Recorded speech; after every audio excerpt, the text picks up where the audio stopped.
So the first one is called The Most Unexpected Trend. So Jordan, I think we should both say our winners first and then we can say the runners up from the category. What's your Okay, most that's fair. unexpected trend?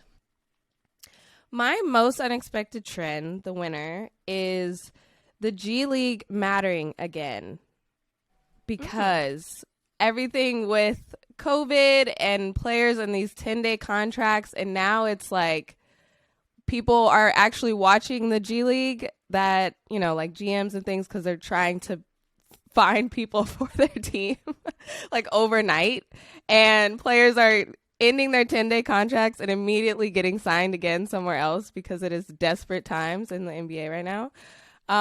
But it's like, shout out to the G League. They're like, wow, it took us a couple years, but we are of importance again. So that's kind of unexpected. It is. I think the teams that have just ignored the existence of the G League, Portland being one, are going to feel it this year. Like, this is the year that probably changes. I think it's Phoenix and Definitely. Phoenix and Portland. Yeah. Mine is older players coming back into the league to save the day. Save the day is maybe like definitely not save the day for the team necessarily. I don't think that's been proven, but save the day for the NBA, for the overall organization, because so they can keep playing.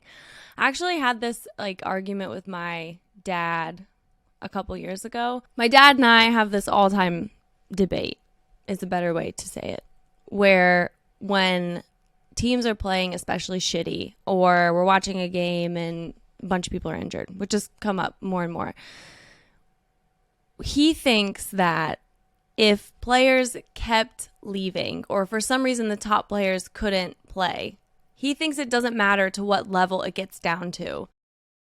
He thinks people would still watch. Essentially, the debate is over how bad can it get in the talent pool before people start dropping out.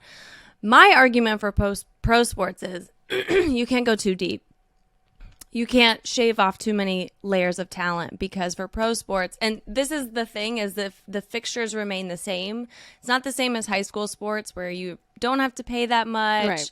You don't have to get a package. There's like the local element of it. You're cheering for people. You're cheering for kids.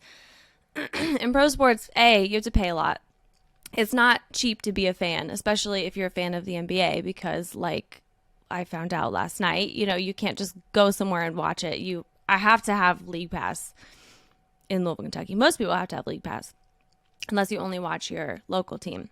So A, it's expensive. B, there's not like the storylines, the feel-good storylines. They're not quite the same as in college. And when I tweeted this the other day, when they announced that they were, I think it was like the announcement that said if you're missing a player due to COVID, you can sign somebody else. And nobody understood it. That's all I want to say. Everyone took my dad's side of you could get, it doesn't matter how many layers you take off of talent, people still watch. But we're talking about people who like only play at the Y is the level we're getting down to. Because people were saying, oh, we still watch college and they're not as good. That's not what I'm talking about. Some college players then go pro. I'm not talking about college. Right. I'm not talking about D3. I'm talking about like how far could we go down? I'm saying there's a limit. He's saying there's never a limit. So. Oh, okay. That actually helps explain it too, because I think Candace Parker made a good point when she was on, TNT. She was saying, think about the fans. They are paying money to come see LeBron, and if he's not there or the top players continually aren't there, you should refund their money. Like, that's what she was saying, to the point where they're not going to be happy just to come see anybody in a Lakers uniform. They're coming to see a specific person. And if those players aren't there, then you should actually like stop allowing fans to come, because that's not worth their money. And it's like, that's kind of the harsh reality, because you are coming to see these superstar players. I know we bought tickets to a Lakers game right when LeBron was like right on the Lakers. My fiance is a huge LeBron's fan.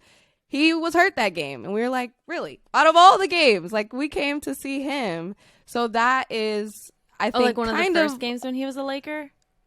Yeah, one of the first, like the first season, I think he was. Did you just bring up that story so uniform. you could say my fiance? No, but I really like saying it. No. I have to catch myself too. I was gonna say boyfriend, but it's fiance. But I think she has a point, and I think that's kind of along the lines of what you're saying. I agree. I think there is a limit. You don't want just watching anybody play basketball in a NBA uniform. Like, there is a level to it. They made that argument too, but it just didn't feel the same. It felt a lot like old man shakes fist at cloud or whatever that meme is when they were saying it about resting players, because I remember that was the year when the year before the NBA made a rule about you can't rest. It was very, I don't know, their rule was like vague. It was just like stop doing this essentially. Yeah.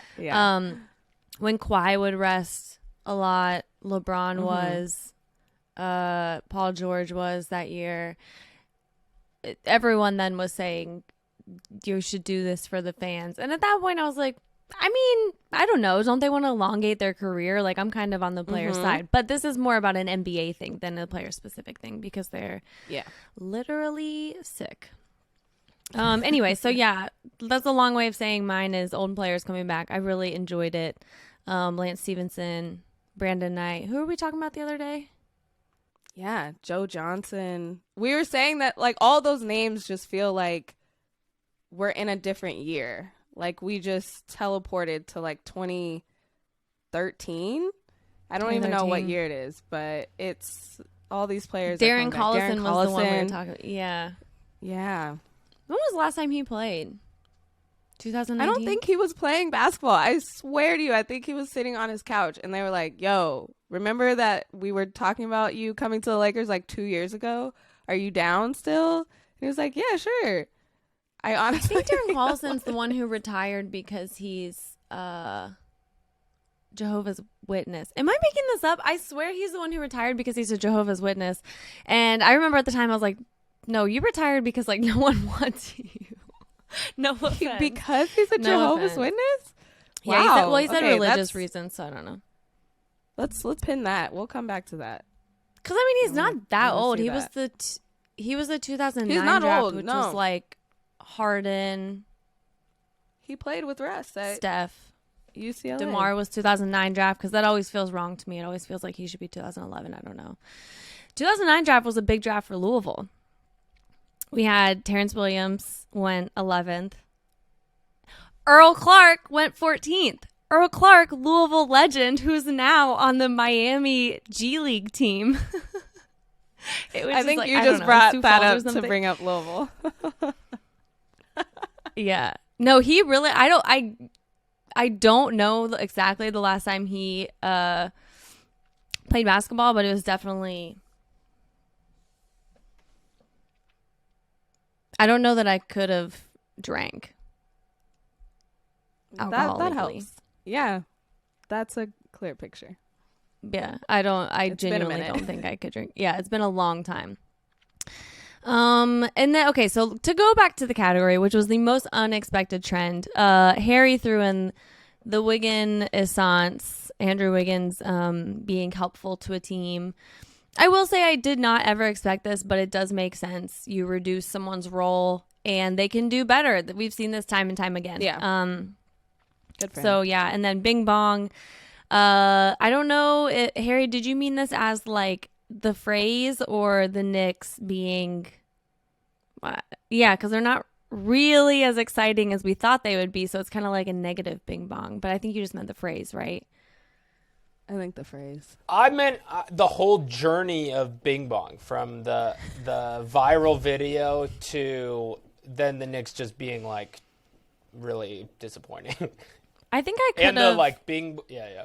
Yeah, no, the Knicks being disappointing, I could see. The Bing Bong thing, yeah, that's fun. And fun. I'm happy that they at least had that.